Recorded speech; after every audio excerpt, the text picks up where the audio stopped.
Hello everyone, welcome back to our channel. I hope you all are doing good. So आज हम जो हैं polity पे कुछ एमसीक्यूज लेके आए हैं for JKPSC assistant registrar exam. तो ये मोस्ट इंपॉर्टेंट क्वेश्चंस हैं, वीडियो को एंड तक देखेगा। और जिन्होंने हमारी प्रीवियस वीडियो नहीं देखी है जो कि पॉलिटी के ही एमसीक्यूज पे है, वो आप हमारी प्लेलिस्ट में जाके देख सकते हैं। सो वीडियो स्टार्ट करते हैं। फर्स्ट क्वेश्चन है, Who for the first time has put forward the idea of Constituent Assembly? तो पहली बार जो कॉन्स्टिट्यूएंट असेंबली का आइडिया था वो किसने रखा था? वो थे हमारे एम.एन. रॉय। ठीक है, राइट आंसर है M.N.. Roy in 1934 has put forward the idea of constituent assembly. Second question, the first meeting of constituent assembly was held in which year? कौन से ईयर में जो है पहली मीटिंग कॉन्स्टिट्यूएंट असेंबली की गई थी? तो वो हुई थी हमारी 9 दिसंबर 1946 में। ठीक है, 9 दिसंबर 1946 को आपको पता होना चाहिए कि पहली मीटिंग जो थी कॉन्स्टिट्यूएंट असेंबली की वो हेल्ड की गई थी। Third question, who was the permanent president of constituent assembly? Constituent assembly के परमानेंट प्रेसिडेंट कौन थे? तो अब यहाँ पे परमानेंट जब नाम लगेगा तो आपको हमेशा आंसर में डॉक्टर राजेंद्र प्रसाद ही टिक करना है। ठीक है, क्योंकि इनके पहले जो हैं एक टेम्परेरी प्रेसिडेंट भी बनाए गए थे। ठीक है, सच्चिदानंद सिन्हा, लेकिन वो टेम्परेरी थे। जो परमानेंट प्रेसिडेंट थे वो थे हमारे डॉक्टर राजेंद्र प्रसाद। ओके, तो पहले परमानेंट प्रेसिडेंट कौन थे हमारे कॉन्स्टिट्यूएंट असेंबली के? Doctor Rajendra Prasad. Next question, who was the chairman of drafting committee? जो हमारी ड्राफ्टिंग कमेटी बनाई गई थी कॉन्स्टिट्यूएंट असेंबली के में, उसके जो चेयरमैन थे वो कौन थे? वो थे हमारे B.R. Ambedkar. Fifth question, When was the Constitution adopted? Constitution को अडॉप्ट कब किया गया था? तो हमारा जो कॉन्स्टिट्यूशन है इसको अडॉप्ट किया गया था 26 नवंबर 1949 में, after 2 years of independence. Okay, तो 1949 में जो है 26 नवंबर 1949 में कॉन्स्टिट्यूशन अडॉप्ट हो गया था। Fundamental rights are explained under which article of Indian constitution? कौन से आर्टिकल में जो है फंडामेंटल राइट्स एक्सप्लेन किए गए हैं हमारे कॉन्स्टिट्यूशन के? तो वो हैं आर्टिकल 12 से लेके जो 35 तक आर्टिकल्स हैं, उसमें हमारे फंडामेंटल राइट्स जो हैं उनको एक्सप्लेन किया है। ठीक है, तो ये इंपॉर्टेंट क्वेश्चन है और ये बहुत से प्रीवियस एग्जाम्स में देखा भी गया है कि फंडामेंटल राइट्स का जो आर्टिकल्स हैं उनके बारे में क्वेश्चन आता है। तो ये आपको अच्छे से याद होना चाहिए कि आर्टिकल 12 से लेके 35 जो है वो हमारे फंडामेंटल राइट्स को एक्सप्लेन करते हैं। और ये कौन से पार्ट में आते हैं? ये third part of the constitution में आते हैं। ठीक है, seventh question, which article is known as the heart and soul of Indian constitution? कौन से आर्टिकल को heart and soul of Indian constitution माना जाता है? तो हमारा राइट आंसर है आर्टिकल 32। जो आर्टिकल 32 है इसमें हमारे जो रिट्स होते हैं, ठीक है, इनको एक्सप्लेन किया गया है और इसी आर्टिकल को जो है heart and soul of Indian constitution भी कहा जाता है। अब आप मुझे कमेंट सेक्शन में ये बताइए कि ये heart and soul of Indian constitution जो आर्टिकल 32 को बोला गया है ये किसने बोला था? ठीक है, तो ये आप मुझे कमेंट करके बताइए। Eighth question, What was the time period to complete sessions of Constituent Assembly? जो हमारी Constituent Assembly बनाई गई थी उसका टाइम पीरियड क्या था? उसके जो सेशंस थे उनका क्या टाइम पीरियड था? तो उसकी कितनी देर में कंप्लीट हुई थी? 2 years 11 months and 18 days। तो ये आपको क्वेश्चन ऐसे आ सकते हैं कि ऑप्शंस में आपको आ जाएगा 2 years 11 months 17 days, 2 years 6 months 18 days। तो इसलिए आपको ये जो है ये अच्छे से याद होने चाहिए डेट कि 2 साल 11 महीने और 18 दिन में जो है हमारे कॉन्स्टिट्यूशन जो है उसकी कॉन्स्टिट्यूशन असेंबली की जो है टाइम पीरियड है। Okay, next question, what was the total expenditure for making constitution? Constitution बनाने के लिए टोटल कितना खर्चा हुआ था? ठीक है, तो वो है हमारे 64 lakhs। आंसर है हमारा 64 lakhs जो थे वो कॉन्स्टिट्यूशन बनाने में टोटल खर्चा आया था। और जो कॉन्स्टिट्यूशन की ये जो मैंने ऊपर पूछा है आपको कि जो कॉन्स्टिट्यूएंट असेंबलीज बनी थी, तो आप मुझे कमेंट्स में ये बताइए कि ये कितनी कमिटीज जो थी ये अपॉइंट की गई थी कॉन्स्टिट्यूशन असेंबली में। ठीक है, टोटल कितनी कमिटीज जो थी कॉन्स्टिट्यूशन असेंबली में अपॉइंट की गई थी। 10th क्वेश्चन, व्हेन वाज और नेशनल फ्लैग अडॉप्टेड? हमारा जो नेशनल फ्लैग है वो कब अडॉप्ट किया गया था? तो राइट आंसर है 22 जुलाई 1947। जो 22 जुलाई को जो है हमारा नेशनल फ्लैग जो है वो अडॉप्ट किया गया था। Who was elected as the first president of India? तो 11th क्वेश्चन है कि हमारे जो इंडिया के फर्स्ट प्रेसिडेंट थे, जो इंडिपेंडेंट इंडिया के थे, वो कौन थे? तो थे ये, हमारा राइट आंसर है डॉक्टर राजेंद्र प्रसाद। और ये कब अपॉइंट किए गए थे? 24 जनवरी 1950 में। ठीक है, तो ये हमारे फर्स्ट प्रेसिडेंट जो थे इलेक्टेड किए गए थे doctor Rajendra Prasad on 24 January 1950। 12th question, which resolution laid down the fundamentals and philosophy of constitutional structure? तो हमारे कॉन्स्टिट्यूशनल स्ट्रक्चर को बनाने के लिए कुछ फंडामेंटल्स और फिलॉसफीज जो थी वो रखी गई थी। ये एक रेजोल्यूशन के अंदर जो है बनाई गई थी और इस रेजोल्यूशन का क्या नाम है? Objectives resolution. और ये कब दिया गया था? 13 दिसंबर 1946 में बाय जवाहरलाल नेहरू। ठीक है, तो ये जो ऑब्जेक्टिव्स रेजोल्यूशन का क्वेश्चन है ये इस तरह से भी आ सकता है कि जो ऑब्जेक्टिव रेजोल्यूशन है ये किसने पुट फॉरवर्ड किए थे आइडिया। ठीक है, तो ये हमारे जवाहरलाल नेहरू जो थे, इन्होंने ही इनकी जो है स्टोन रखा था फाउंडेशन की। ऑब्जेक्टिव रेजोल्यूशन जो है ये हमारे फंडामेंटल्स और फिलॉसफी को जो है कॉन्स्टिट्यूशन स्ट्रक्चर में डालेंगे। ठीक है, next question, who is known as the father of Indian constitution? हमारा जो कॉन्स्टिट्यूशन है उनके फादर किसको माना जाता है? तो राइट आंसर है B.R. अम्बेडकर। जो B.R. अम्बेडकर जी थे उनको हमारे फादर ऑफ इंडियन कॉन्स्टिट्यूशन भी कहा जाता है। और ये क्वेश्चन भी आ सकता है कि chief architect of Indian constitution भी किसको कहा जाता है? तो वो भी हमारे B.R. अम्बेडकर जो हैं इनको chief architect of Indian constitution कहा जाता है। Next question, what was the basis for constituting the constituent assembly of India? India की जो ये कॉन्स्टिट्यूएंट असेंबली बनाई गई थी इसके बेसिस क्या थे? ये किस बेसिस पे जो है कॉन्स्टिट्यूएंट असेंबली को बनाया गया था कि हमारा कॉन्स्टिट्यूशन जो है वो इस कॉन्स्टिट्यूशन असेंबली के अंदर बनेगा? तो ये जो है हमारा जो कैबिनेट मिशन प्लान आया था 1946 में, इसके अंदर जो है कॉन्स्टिट्यूएंट असेंबली जो है उसको सेटअप किया गया था। ठीक है, तो ये इंपॉर्टेंट क्वेश्चन है, ये आपको पता होना चाहिए कि कॉन्स्टिट्यूएंट असेंबली जो थी वो किस बेसिस पे बनाई गई थी। वो कैबिनेट मिशन प्लान जो 1946 में आया था उसके अंदर बनाई गई थी। Next question, national anthem was given by? तो नेशनल एंथम आप सबको पता होना चाहिए, रविंद्रनाथ टैगोर जी ने नेशनल एंथम दी थी। National song was given by Bankim Chandra Chatterjee. Okay, तो नेशनल एंथम रविंद्रनाथ टैगोर और national song Bankim Chandra Chatterjee. 17th question, under which article national emergency is declared in India? कौन से आर्टिकल के अंदर जो है इंडिया में नेशनल इमरजेंसी जो है वो डिक्लेयर की जाती है? तो ये हमारा राइट आंसर है आर्टिकल 352। आर्टिकल 352 के अंदर जो है इंडिया में जो नेशनल इमरजेंसी लगाई जाती है। अब आप मुझे कमेंट सेक्शंस में ये बताइए कि अभी तक इंडिया में कितनी बार नेशनल इमरजेंसी लगाई गई है। ठीक है, तो ये आप मुझे कमेंट करके बताइए कि कितनी बार नेशनल इमरजेंसी लगाई गई है। और एक और इम्पॉर्टेंट चीज है कि कौन से कॉन्स्टिट्यूशन अमेंडमेंट जो है उसके अंदर जो ये इंटरनल इमरजेंसी होती है इसको आर्म्ड रेबिलियन का नाम दर्जा दे दिया गया। ठीक है, तो ये भी आप मुझे कमेंट करके बताइए कि जो इंटरनल इमरजेंसी है उसको आर्म्ड रेबिलियन जो है वो कौन से कॉन्स्टिट्यूशन अमेंडमेंट के अंदर जो है माना गया है। Okay, next question, under which amendment right to education was added to fundamental rights? कौन से अमेंडमेंट के अंदर जो है राइट टू एजुकेशन को फंडामेंटल राइट्स में डाला गया था? तो हमारा जो 86 कॉन्स्टिट्यूशनल अमेंडमेंट एक्ट है 2002 की, उसमें राइट टू एजुकेशन को फंडामेंटल राइट्स में ऐड कर दिया गया था। ओके, 86 कॉन्स्टिट्यूशनल अमेंडमेंट एक्ट 2002 में आई थी। 19th question, cooperative societies were inserted into Indian constitution under which amendment? तो ये सबसे इंपॉर्टेंट चीज है, ये क्वेश्चन एग्जाम में एक्सपेक्टेड भी है क्योंकि आप कोऑपरेटिव सोसाइटीज का ही एग्जाम दे रहे हैं, तो आपको पता होना चाहिए कि कोऑपरेटिव सोसाइटीज को हमारे इंडियन कॉन्स्टिट्यूशन में कब डाला गया था, कौन सी अमेंडमेंट के अंदर डाला गया था?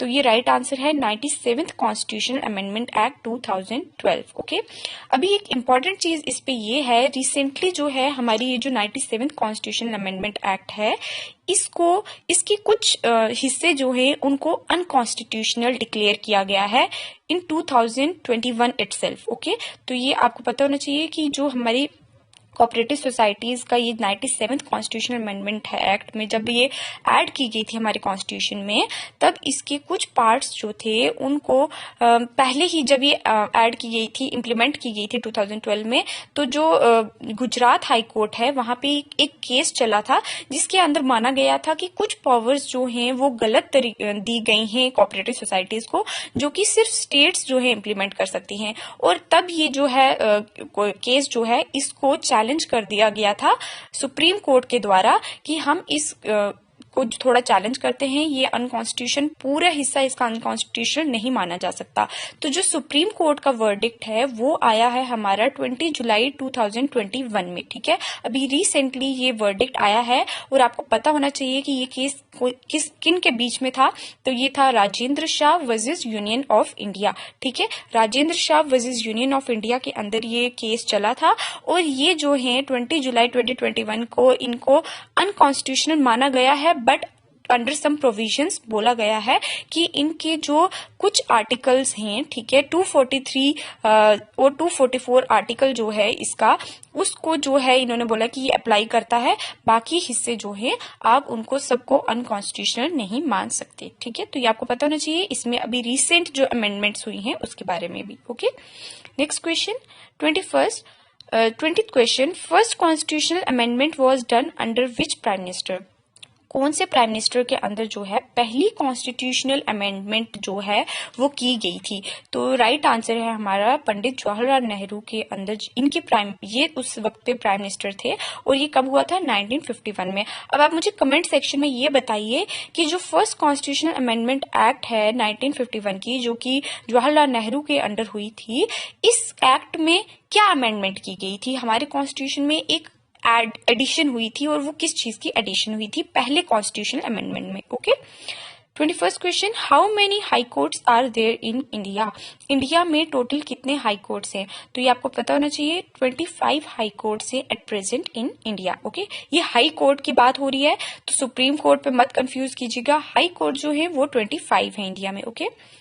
22nd question, under which article Hindi was adopted as official language of India? India की ऑफिशियल लैंग्वेज जो है हिंदी को माना गया था कौन से आर्टिकल के अंदर? तो ये है आर्टिकल 343 आर्टिकल के अंदर जो है हिंदी को as a official language of India adopt किया गया है, okay. 23rd question, which amendment act is also known as mini constitution? कौन से अमेंडमेंट एक्ट जो है उसको मिनी कॉन्स्टिट्यूशन भी कहा जाता है? तो जो हमारी 42nd कॉन्स्टिट्यूशनल अमेंडमेंट एक्ट है 1976 में जो आई थी, इसको मिनी कॉन्स्टिट्यूशन कहा जाता है। अब इसको मिनी कॉन्स्टिट्यूशन क्यों कहा जाता है? क्योंकि सबसे ज्यादा जो अमेंडमेंट्स हुई थी वो इसी कॉन्स्टिट्यूशनल अमेंडमेंट के एक्ट के अंदर की गई थी। इस टाइम पे जो है हमारे जो DPSP हैं, जो directive principles of state policies हैं, उनको फंडामेंटल राइट्स से भी ऊपर का दर्जा दिया गया था। इसमें हमारी जो फंडामेंटल ड्यूटीज थी 10, उनको एडिशन की गई थी। अब मुझे कमेंट में ये बताइए कि एट प्रेजेंट जो हैं कितनी फंडामेंटल ड्यूटीज हैं इंडिया में हमारे कॉन्स्टिट्यूशन में, ठीक है। जब ये एक्ट हुआ था, 42nd अमेंडमेंट हुई थी, तब 10 फंडामेंटल ड्यूटीज को ऐड किया गया था हमारे कॉन्स्टिट्यूशन में। लेकिन अभी इस दौरान में जो है कितनी टोटल फंडामेंटल ड्यूटीज हैं, ये आप मुझे कमेंट करके बताइए। और मोस्ट इंपॉर्टेंट चीज जो 42nd कॉन्स्टिट्यूशनल अमेंडमेंट एक्ट के अंदर की गई थी कि हमारे जो नए वर्ड थे प्रियम्बल के अंदर ऐड किए गए थे, सोशलिस्ट, सेक्युलर और इंटीग्रिटी, ठीक है। तो ये जो थे बहुत ही मेजर चेंजेस थे जो हमारे कॉन्स्टिट्यूशन में डाले गए थे इस एक्ट के अंदर। इसीलिए इस अमेंडमेंट एक्ट जो है 1976 में आई थी, जो इसको मिनी कॉन्स्टिट्यूशन भी कहा जाता है, ओके। तो ये बहुत इंपॉर्टेंट है, आपको पता होना चाहिए कि मिनी कॉन्स्टिट्यूशन कौन से एक्ट को कहा जाता है और इसमें हुआ क्या था, okay. 24th question, when was government of India act enacted? Government of India act जो थी ये कब इनेक्ट की गई थी? तो 1919 में जो है इस एक्ट को इनेक्ट किया गया था और ये फोर्स में कब आई थी? 1921 में। और ये सबसे इम्पोर्टेंट चीज है कि इसी एक्ट को जो है बोला जाता है मॉन्टेग चेम्सफोर्ड रिफॉर्म, ठीक है। तो ये आपको पता होना चाहिए कि ऐसे क्वेश्चन भी आ सकता है कि what is the other name of government of India act 1919, ठीक है। 1919 में सबसे पहले जो गवर्नमेंट ऑफ इंडिया एक्ट आई थी उसको मॉन्टैग चेम्सफोर्ड रिफॉर्म भी कहा जाता है, और इसके बाद गवर्नमेंट ऑफ इंडिया एक्ट भी आई थी, बट जो ये 1919 वाली है इसी को मॉन्टैग चेम्सफोर्ड रिफॉर्म कहा जाता है, और ये फोर्स में कब आई थी? 1921 में। ठीक है, next question, Indian constitution was borrowed from how many countries? तो कौन सी कंट्रीज जो हैं उनमें से इंडियन कॉन्स्टिट्यूशन को बोरो किया गया है? कितनी टोटल कंट्रीज में से? तो 60 कंट्रीज जो हैं अप्रोक्सीमेटली उनसे इंडियन कॉन्स्टिट्यूशन को लिया गया था। ठीक है, तो ये आपको पता होना चाहिए कि 60 कंट्रीज से जो है वो इंडियन कॉन्स्टिट्यूशन को लिया गया था। 26 question, how many amendments are done in constitution till now? अभी तक एट प्रेजेंट कितने अमेंडमेंट्स जो हैं कॉन्स्टिट्यूशन में की गई हैं? तो टोटल अभी जो हैं 105 अमेंडमेंट्स जो हैं वो हमारे कॉन्स्टिट्यूशन में की गई हैं, और ये जो 105th अमेंडमेंट है ये रिसेंटली इन 2021 में ही हुई है। ठीक है, और इसमें जो है पावर टू स्टेट्स को पावर दी गई है टू नोटिफाई जो अदर बैकवर्ड क्लासेस हैं उनको नोटिफाई करने के लिए स्टेट्स को पावर दी गई है। ठीक है, 105th अमेंडमेंट में। आप मुझे कमेंट सेक्शन में ये बताइए कि जो जीएसटी है हमारा वो कौन से कॉन्स्टिट्यूशनल अमेंडमेंट एक्ट में इंट्रोड्यूस किया गया था? इतना तो सबको पता होगा कि 2016 में जीएसटी को जो है ऐड किया गया था कॉन्स्टिट्यूशन में, बट आप ये बताइए कि कौन सी कॉन्स्टिट्यूशनल अमेंडमेंट एक्ट के अंदर, कितने नंबर वाली एक्ट के अंदर जो है इसको ऐड किया गया था जीएसटी को कॉन्स्टिट्यूशन में। Okay, 27th question, fundamental rights are adopted from which countries constitution? तो कौन सी कंट्री के कॉन्स्टिट्यूशन से जो है हमारे फंडामेंटल राइट्स जो हैं वो इंडिया के कॉन्स्टिट्यूशन में अडॉप्ट किए गए थे? तो ये बहुत इंपॉर्टेंट है, आपको ये सब पता होना चाहिए कि कौन सी कंट्री से हमने फंडामेंटल राइट्स लिए हैं, कौन सी कंट्री से हमने जो है डायरेक्टिव प्रिंसिपल्स लिए हैं। ठीक है, ये सब चीजें बहुत इंपॉर्टेंट है और ये एग्जाम में आप एक्सपेक्ट कर सकते हैं। तो हमने जो ये फंडामेंटल राइट्स हैं ये हमने लिए हैं यूनाइटेड स्टेट्स से। ठीक है, यूएस का जो कॉन्स्टिट्यूशन था उसी से हमारे जो फंडामेंटल राइट्स हैं वो अडॉप्ट किए गए थे। अब आपको ये पता होना चाहिए कि जो हमारी directive principles of state policy DPSP हैं, जिनको मैंने अभी बताया आपको कि इनको ऊंचा दर्जा दिया गया है, इससे फंडामेंटल राइट से भी ऊंचा दर्जा दिया गया है इनको। ये जो हैं directive principles of state policies, ये कौन सी कंट्री के कॉन्स्टिट्यूशन से हमने अडॉप्ट किए थे? ठीक है, कमेंट डाउन की कौन सी कंट्री के कॉन्स्टिट्यूशन से हमने directive principles of state policies जो है अडॉप्ट किए थे। अब आपको मैं ये कमेंट्स करने के लिए इसलिए बोल रही हूँ कि इस तरह से आप खुद भी थोड़ा रिसर्च करेंगे और खुद भी थोड़ा एक्टिव होंगे कि आपने ये चीज पढ़ी है, आपको फिर याद रहेगी। ओके, और अगर आप कमेंट करेंगे तो इस तरह से और एजुकेशन जो है और थोड़ी नॉलेज जो है वो बाकी कैंडिडेट्स को भी मिल जाएगी। ओके, तो जिसको भी आता है वो ये क्वेश्चंस जो मैं पूछ रही हूँ उनको जरूर कमेंट कीजिए कमेंट सेक्शन में। Okay, next question, how many committees were appointed by constituent assembly? तो जो हमारी कॉन्स्टिट्यूएंट असेंबली हुई थी, मैंने आपको अभी पहले ऊपर ये क्वेश्चन पूछा है कि कॉन्स्टिट्यूएंट असेंबली के बनाने के लिए कितनी कमिटीज को अपॉइंट किया गया था। तो जिन्होंने भी 8 राइट आंसर माना था वही राइट है। 8 कॉन्स्टिट्यूशन कमिटीज जो हैं वो बनाई गई थी जब हमारी कॉन्स्टिट्यूएंट असेंबली को बनाया गया था। 8 कमिटीज जो थी उनको अपॉइंट किया गया था। और आपको मैंने ये भी बताया अभी कि जो ड्राफ्टिंग कमेटी थी उनके चेयरमैन हमारे कौन थे। ठीक है, तो ये बहुत इंपॉर्टेंट क्वेश्चन हैं कि BR अम्बेडकर जो थे वो ड्राफ्टिंग कमेटी के चेयरमैन थे। ठीक है, पहली कमेटी जो थी उसके जो प्रेसिडेंट बने थे वो टेम्पररी प्रेसिडेंट थे सच्चिदानंद सिन्हा। जो परमानेंट प्रेसिडेंट थे वो डॉक्टर राजेंद्र प्रसाद थे, और ये कब बने थे? 11 दिसंबर 1946 को। ओके, तो ये बहुत इंपॉर्टेंट चीजें हैं, ये आप सब नोट डाउन कर लीजिए अपनी नोटबुक्स में। Okay, next question 29th, constitution assembly meeting as a constituent body was chaired by. अब ये एक इंपॉर्टेंट चीज है कि जब भी कॉन्स्टिट्यूशन असेंबली की मीटिंग होती थी as a constituent body, okay, जब भी 2 तरह से इनकी मीटिंग्स होती थी, एक होती थी एज अ कॉन्स्टिट्यूएंट बॉडी और एक होती थी एज अ लेजिस्लेटिव बॉडी। तो जब भी एज अ कॉन्स्टिट्यूएंट बॉडी इनकी मीटिंग होती थी कॉन्स्टिट्यूशन असेंबली की, तो इस मीटिंग को कौन चेयर करता था?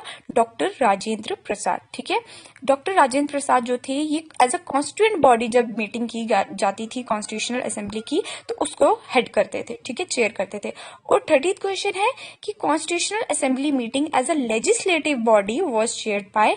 तो जब भी एज अ लेजिस्लेटिव बॉडी जो है इनकी मीटिंग की जाती थी कॉन्स्टिट्यूशनल असेंबली की, तो उसको कौन चेयर करता था? उसको चेयर करते थे हमारे जीवी मवलानकर। ओके, तो जीवी मवलानकर जो थे ये एज अ लेजिस्लेटिव बॉडी जब भी मीटिंग होती थी कॉन्स्टिट्यूशनल असेंबली की तो उसके हेड बनते थे, और एज अ कॉन्स्टिट्यूंट बॉडी जब भी मीटिंग होती थी कॉन्स्टिट्यूशनल असेंबली की तो उसके चेयरमैन जो होते थे वो डॉक्टर राजेंद्र प्रसाद होते थे। सो thank you so much for watching the video. I hope आपको वीडियो अच्छी लगी होगी, इन्फॉर्मेटिव लगी होगी।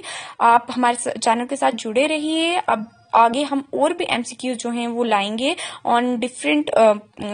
अगर आपको चाहिए कि हम जेएंडके की पॉलिटी पे एमसीक्यूज स्पेसिफिकली लाएं for JKPSC assistant registrar exam, तो प्लीज कमेंट डाउन। अगर आपको जेएंडके की स्पेसिफिकली जेएंडके की पॉलिटी पे ही एमसीक्यूज चाहिए तो नेक्स्ट वीडियो जो होगी फिर वो जेएंडके की पॉलिटी पे ही आएगी। ओके, तो अगर आपने जो ओवरऑल हमने पॉलिटी के एमसीक्यूज हैं जो हमारी प्ले लिस्ट में है for JKPSC assistant registrar exam, अगर आपने वो वीडियो नहीं देखी है तो वो जरूर देखिए, क्योंकि उसमें हमने बहुत से प्रीवियस ईयर क्वेश्चन जो एक्सपेक्टेड क्वेश्चन है फॉर दिस एग्जाम वो भी एड ऑन किए हैं।